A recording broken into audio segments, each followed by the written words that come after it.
Hello and welcome back to my channel, guys. You can see the book that I am using, An Approach to Psychology by Rakshanta Shehnaz. Let's get started. Theories of Development. Piaget's theory of cognitive development बहुत important है if you have a test of development and it is a part of it. Jean Piaget was the first to underline the importance of hereditary and environment in his theory. Jean Piaget वो पहला इंसान था जिसने importance बताई थी कि environment और hereditary कितनी important है. Piaget advanced the theory of cognitive development in 1920. Piaget ने ये theory cognitive development की 1920 में कहने के पेश की. In his theory he explained how a newborn, उसने explain किया था कि कैसे एक newborn passing through the stage of reflex action reaches a stage at which it can perform complex action like an adult. उसने explain किया था कि कैसे एक बच्चा एक newborn रिफ्लेक्स एक्शन की स्टेज से रीच कर जाता है कॉम्प्लेक्स एक्शन की तरफ लाइक एन एडल्ट, एक कहने के एडल्ट की तरफ. Piaget believes that the stages of development like the rungs of a ladder have continuity. Piaget का यह मानना था कि डेवलपमेंट इस तरह है जिस तरह एक सीढ़ी है जो कि चलती जा रही है. He maintains that the individual goes through the stages of development one at a time, just like a butterfly whose development from larva to pupa to caterpillar occurs in a way that neither can the order of its development stages can be changed and nor can any of these stages be skipped. Piaget का ये believe था कि individual जो है stages of development पे eight a time यानी कि one at a time गुजरता है. जिस तरह एक बटरफ्लाई जो है वो लार्वा से प्यूपा बनती है, फिर उसके बाद कैटरपिलर, फिर उसके बाद अपने यानी कि स्टेजेस से गुजरते गुजरते फाइनली वो बटरफ्लाई बन जाती है. इसके अंदर ये नहीं होता कि कोई भी स्टेज जो है वो स्किप कर दे या वो उससे ना गुजरे या फिर इस तरह हो कि वो डायरेक्ट बटरफ्लाई बन जाए. उसी तरह जो हमारी डेवलपमेंट है वो भी सेम स्टेजेस से step by step one at a time गुजरती है. According to Piaget the infants thinking is clearly different from an adult. Piaget का ये कहना है कि एडल्ट की थिंकिंग और इन्फेंट की थिंकिंग में ज़मीन आसमान का फ़र्क होता है. आप इसका अंदाज़ा इस बात से लगा सकते हैं कि आपकी अब की थिंकिंग में और आप जो बचपन में सोचते थे उसमें बहुत ज़्यादा फ़र्क है. हम लोग कुछ ऐसी बातें सोचते हैं कि बड़े हो गए हम उसमें खुद हंस रहे होते हैं कि हम ये किस तरह सोचते थे. यही Piaget भी कह रहा है कि इन्फेंट की थिंकिंग में और एडल्ट की थिंकिंग में बहुत ज़्यादा फ़र्क होता है. Hence the thinking of children is dramatically different. However, they are not idiots. बेशक फ़र्क है, बहुत ज़्यादा फ़र्क है, लेकिन वो इडियट्स नहीं होते. महज ये होता है कि वो डेवलपमेंट की कह लें कि पहली स्टेजेस पे होते हैं. Piaget believed that a child develops cognitively as it grows in age and experience. Piaget का ये मानना है कि जब जैसे जैसे बच्चा बड़ा होता जाता है उसके एक्सपीरियंस में और उसकी एज में इजाफा होता है तो उसकी डेवलपमेंट में भी इजाफा हो जाता है. फिर आगे है schema. Schema refers to the mental image of object. आपके जहन में कोई मेंटल इमेज बनती है किसी ऑब्जेक्ट की, तो वो क्या है स्कीमा. मैं आपसे कहती हूँ एक शीशे का ग्लास है, उसके अंदर ऑरेंज का ठंडा सा जूस है और बीच में आइस क्यूब्स हैं. तो मैंने ये बोला आपके जहन में एक इमेज बन गई, इसको कहते हैं schema. It can also be called a concept और रिफ्लेक्शन. इसको कॉन्सेप्ट भी कहा जाता है, उसके अलावा रिफ्लेक्शन भी कहा जाता है. ये इम्पॉर्टेंट है, आपको शॉर्ट क्वेश्चन भी आता है, उसके अलावा इसका MCQ भी आ सकता है कि schemas other names are reflection और कॉन्सेप्ट एक ऑप्शन हो गई, फिर उसके बाद ब्ला ब्ला ब्ला जो भी वो ऑप्शन थे यहाँ पर. Piaget opines that schema are the basic unit of our information. Piaget का ये मानना है कि स्कीमास जो हैं हमारी इंफॉर्मेशन का बेसिक यूनिट होते हैं. वो बिल्डिंग ब्लॉक बनाते हैं कॉग्निटिव डेवलपमेंट की, यानी कि बुनियाद जो है क्या है स्कीमा. आपकी डेवलपमेंट की बुनियाद स्कीमा है. Schema are the general concept that are based on experience. ये आपके एक्सपीरियंस पे बेस्ड जो आपके जनरल कॉन्सेप्ट होते हैं, बेसिकली ये चीज़ क्या है स्कीमा. मैं स्कीमा बोल रही हूँ, मुझे ऐसा लग रहा है सीमा. They organize the past experience and not only serve as a background for future experiences but also build a structure of cognition. ये आपके पास्ट एक्सपीरियंस को ऑर्गेनाइज करते हैं and not only serve as a background, ना ही सिर्फ आपके future experiences के लिए बैकग्राउंड के तौर पे सर्व करते हैं, but also build the structure of cognition, और आपके जहन में कॉग्निशन का कॉन्सेप्ट जो है, कॉग्निशन का स्ट्रक्चर जो है वो भी बिल्ड करते हैं। इसकी एग्जांपल आप लें कि आप एक घर में रहते हैं, उसकी दीवारें कह लें कि येलो है, आप किसी और घर में जाते हैं तो आपके जहन में आता है वो मेरे तो पिछले घर में भी दीवारें येलो ही थी। तो आपके पास्ट एक्सपीरियंस यानी कि वो येलो दीवारें पास्ट का एक्सपीरियंस हो गया, लेकिन आपने उसको लिंक कर दिया अपने फ्यूचर एक्सपीरियंस से, यानी कि आपने उसको रिकग्नाइज कर लिया। तो ये है आपकी cognitive development. Schemas are the general concept, ये तो कर लिया। Operation, when the child is able to repeat some schema in its mind is called operation or mental processes। जब आप इस काबिल हो जाएं कि आप जो मेंटल इमेज यानी कि जो स्कीमा है उसको अपने माइंड में रिपीट कर सकें, तो वो क्या है? Operation. Operation means mental activity, यानी कि किसी को बताने की ज़रूरत नहीं है कि ये सोचें वो सोचो, आप खुद से आप सोच सकें, उसको कहते हैं मेंटल एक्टिविटी यानी कि ऑपरेशन। आगे बहुत इंपॉर्टेंट है assimilation and accommodation. The two processes complementary to schema are called assimilation and accommodation. Schema के साथ साथ दो कॉम्प्लीमेंट्री प्रोसेसेस होते हैं जिनको क्या कहते हैं? Assimilation and accommodation. When the child incorporates new information into the already existing schema, जब आप ऑलरेडी एग्जिस्टिंग स्कीमा में कोई नई इन्फॉर्मेशन डाल देते हैं तो उसको क्या कहते हैं? Assimilation. In other words the already formed schema expends. दूसरा मतलब इसका ये है कि जो आपके जहन में स्कीमा है वो एक्सपेंड कर जाता है इन टर्म ऑफ मीनिंग के लिहाज से। New experience expedite this process. New experience जो है वो आपके पिछले प्रोसेस यानी कि पिछले एक्सपीरियंस को एक्सपीडाइट कर देता है, यानी कि उसमें इजाफा कर देता है। अब accommodation, when the existing schema is modified because of new information. अब एग्जिस्टिंग स्कीमा जो है वो मॉडिफाई हो गया, यानी कि उसके अंदर तब्दीली आ गई है नई इन्फॉर्मेशन की वजह से, उसको कहते हैं accommodation. The process of modifying the previous schema is called accommodation. आप अपनी प्रीवियस स्कीमा को मॉडिफाई कर लो तो वो क्या है? अकोमोडेशन। इसके अंदर ये है कि वो वाला स्कीमा है, लेकिन आप समझें एक समझे कमरा है, ठीक है, ये आपका प्रीवियस एक्सपीरियंस है, उसके अंदर आपने एक बॉक्स रख दिया, ये हो गई, यानी कि आपने उसके अंदर बॉक्स जो है वो नई इन्फॉर्मेशन है वो डाल दी, तो वो क्या हो गया?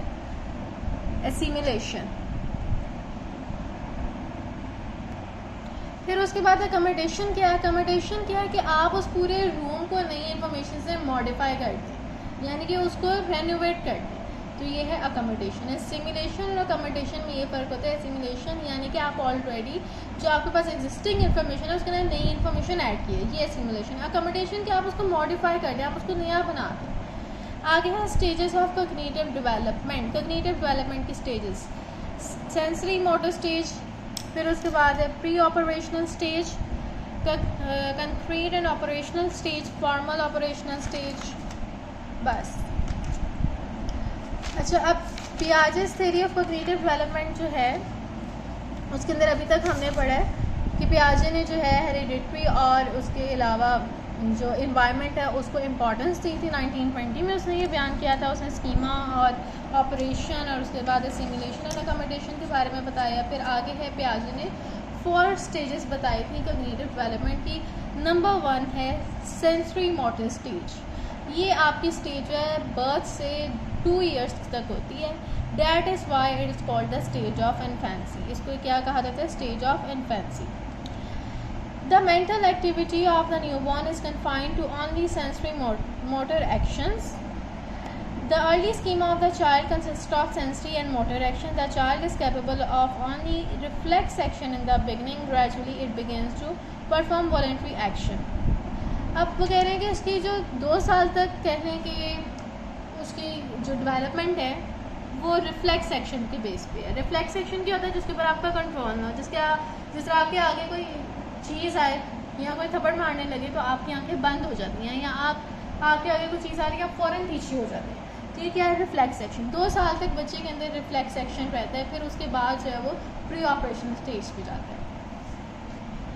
The child becomes capable of forming image out of site object at the end of the stage. जब वो इसके एंड पे पहुंच जाता है तो फिर जो ऑब्जेक्ट उसकी आउट ऑफ साइट में है तो वो उसको भी सोचने लग जाता है कि जिस तरह वो कहता है कि मेरी ये चीज़ कहाँ है, मेरा वो वाला टॉय कहाँ पे है, उसके सामने नहीं है, लेकिन फिर भी एट द एंड स्टेज के वो उसको पहचानने लग जाता है, उसको पता होता है ये उसकी चीज़ है। पियाजे कॉल्ड स्टेज ऑब्जेक्ट परमानेंस। पियाजे ने ये जो चीज़ है ना कि आउट ऑफ साइट ऑब्जेक्ट का वो इमेजिन करने लग गया, तो वो क्या है, ऑब्जेक्ट परमानेंस, यानी कि परमानेंस आ गई है, उसको पता है कि ये चीज़ मेरी है। आगे देखें pre operational stage. This stage last from 2 to 7 years of age. ये 2 साल से लेकर 7 साल तक रहता है और इसको अर्ली चाइल्डहुड भी कहते हैं। The child has learn of object permanence by the time of previous stage and, यानी कि प्रीवियस स्टेज के एंड पे उसने ऑब्जेक्ट परमानेंस के बारे में सीख लिया।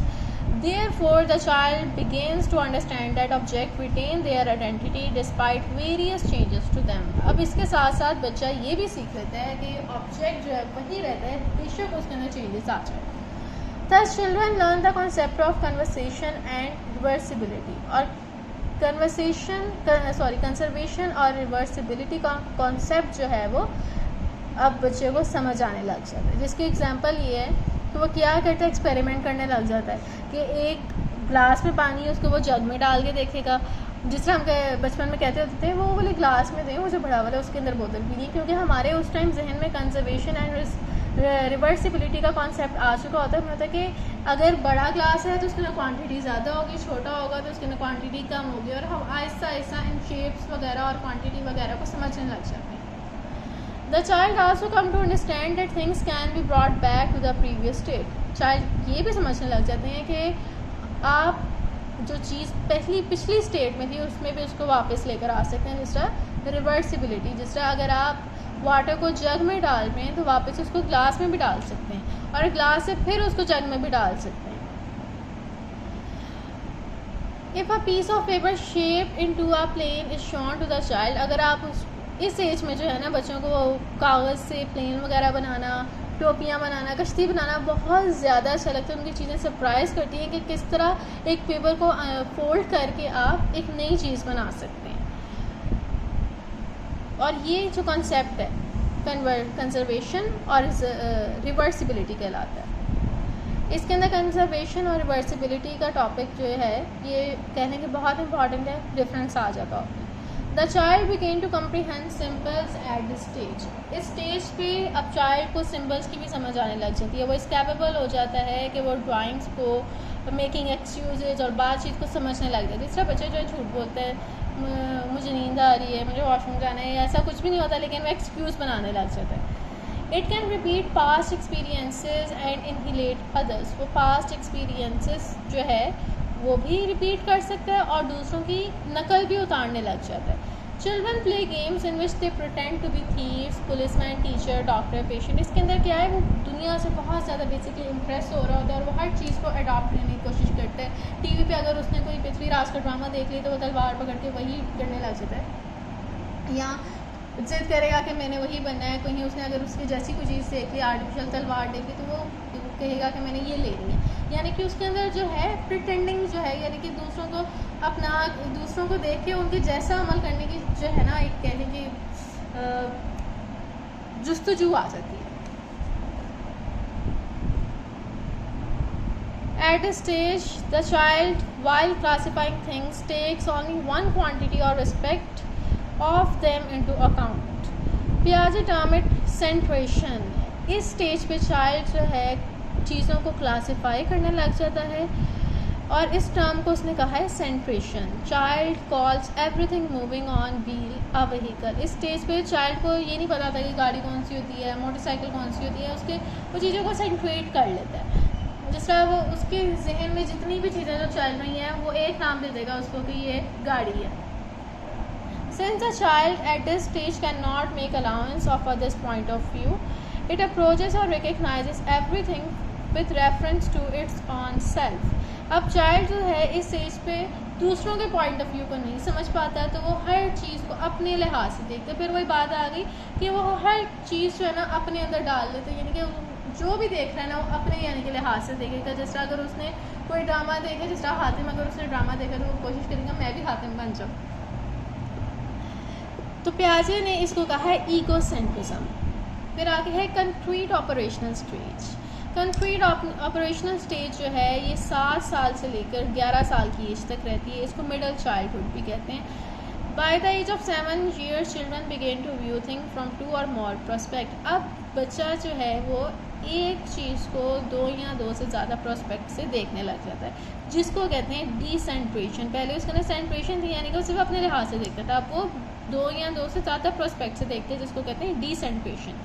जिस तरह अब वो कहेगा कि मिल्क स्वीट है, कोल्ड है, डिलीशियस है, यानी कि अब वो अगर कहेगा कि पानी को देखेगा तो उसको पता होगा इसका कोई रंग नहीं है, इसका टेस्ट नहीं है, ठंडा है, गर्म है, कैसे, यानी कि चीज़ों को वो डिफरेंट प्रोस्पेक्ट से देखेगा। To put it differently, child learn to blend concept like volume, bulk and length. अगर दूसरे अल्फाज में देखें तो चाइल्ड वॉल्यूम का कॉन्सेप्ट, बल्क का कॉन्सेप्ट, लेंथ का कॉन्सेप्ट अब समझने लग जाता है। The child does not need all stimuli to think at the stage. Child को स्टेज पे सारे स्टिमुलाई नहीं चाहिए होते हैं थिंक करने के लिए। Children can argue about the thing that are in view और आउट ऑफ साइट।